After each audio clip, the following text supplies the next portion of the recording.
दिखाई दे रहा ये नजारा है गांव प्याला का, जहां पर विधायक नैनपाल रावत का गांव में पहुंचने पर ग्रामीणों ने ढोल और फूल मालाओं के साथ जोरदार स्वागत किया। इस मौके पर उन्होंने गांव में 36 लाख की लागत से बनकर तैयार हुए विकास कार्यों का भी उद्घाटन किया। इस मौके पर उन्होंने उपस्थित किसानों की जनसभा को संबोधित करते हुए कहा कि प्रधानमंत्री नरेंद्र मोदी ने आज तक अपने भाइयों को एक भी रुपए नहीं दिया, तो फिर अंबानी और अडानी की तो बात करना ही बेमानी होगी। प्रधानमंत्री नरेंद्र मोदी और मुख्यमंत्री मनोहर लाल खट्टर ऐसी शख्सियत हैं कि वो किसी गरीब मजदूर और किसान का अहित कर ही नहीं सकती। वो केवल लोगों का भला करना ही जानते हैं और अपने लिए उन्होंने कभी कुछ नहीं किया। 24 घंटे केवल किसान मजदूर के बारे में ही कार्य कर रहे हैं। किसानों को लेकर उन्होंने कहा कि सरकार एमएसपी को बरकरार रखने के लिए पूरी तरह से भरोसा दिला चुकी है, लेकिन कांग्रेसी षड्यंत्र कर रहे हैं। और अगर किसानों को लगता है कि कृषि कानून बिल में किसी तरह की कोई त्रुटि रह गई है, तो उसके लिए भी केंद्र सरकार और हरियाणा सरकार निरंतर किसानों से बात कर रही है। विधायक जी पहुंचे आज प्याला गांव में, क्या कुछ मुख्य आयोजन रहा आज का? आज इस ऐतिहासिक गांव प्याला में जो मेरे बहुत ही प्रिय बस्ती है, आज इसमें लगभग 35 लाख रुपए के उद्घाटन यहाँ पर हमने आके किए हैं, जो ग्राम पंचायत द्वारा बहुत ही सुसज्जित तरीके से बनाए गए हैं।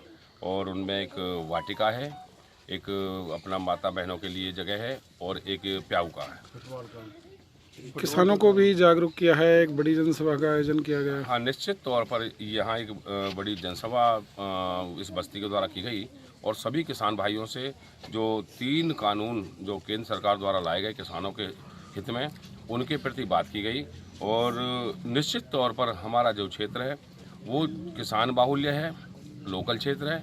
इसके बावजूद भी निश्चित तौर पर जो किसानों के प्रति जो आय बढ़ाने की बात है, किसानों की फसल को एमएसपी पर खरीदने की बात है और कॉन्ट्रैक्ट फार्मिंग में अपनी मर्जी से हम जो ना किसी को हम ये अपनी खेती दें करने के लिए, तो उसको लेकर के मेरे किसान भाई पूरी तरह संतुष्ट हैं और इस बात पर उन्होंने मोहर लगा दी है। पूर्व मुख्यमंत्री लगातार हमलावर हो रहे हैं, कह रहे हैं ड्रामा कर रही है बीजेपी।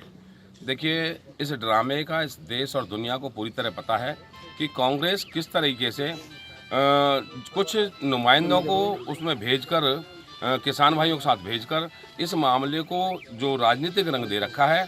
और निश्चित तौर पर जो ये कानून है वो किसानों के हित में है और मैं बड़ा स्पष्ट कह चुका हूं कि अगर कहीं इन कानूनों में कमी है तो उसको भी माननीय मोदी जी की सरकार का, माननीय मनोहर लाल जी की सरकार को अमेंडमेंट करने का हक है, अधिकार है।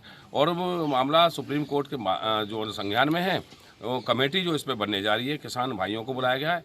अगर उनको किसानों को और किसान के जो पीछे जो शक्ति काम कर रही है, उनको अगर इतनी ही किसानों की चिंता है तो सुप्रीम कोर्ट की बात को उनको मानना चाहिए। क्यों नहीं किसान संगठन आगे आ रहे? जब माने केंद्र सरकार ने कह दिया कि एमएसपी पर खरीद होगी, कॉन्ट्रैक्ट फार्मिंग में देना चाहो तो दो, नहीं दो तो आपकी मर्जी। और पूरे जो और भी अन्य जो चीज़ें हैं, किसी भी मंडी में आप माल ले जाने के लिए स्वतंत्र हैं। हर चीज़ की 6 दौर की वार्ता में सारी चीज़ें जब उनकी मान ली गई हैं तो क्यों नहीं अमेंडमेंट कराने के लिए उसमें बैठते? तो मैं समझता हूं कि ये एक राजनीतिक ढोंग है जो कांग्रेस द्वारा षड्यंत्र चलाया जा रहा है, उसकी ये देन है।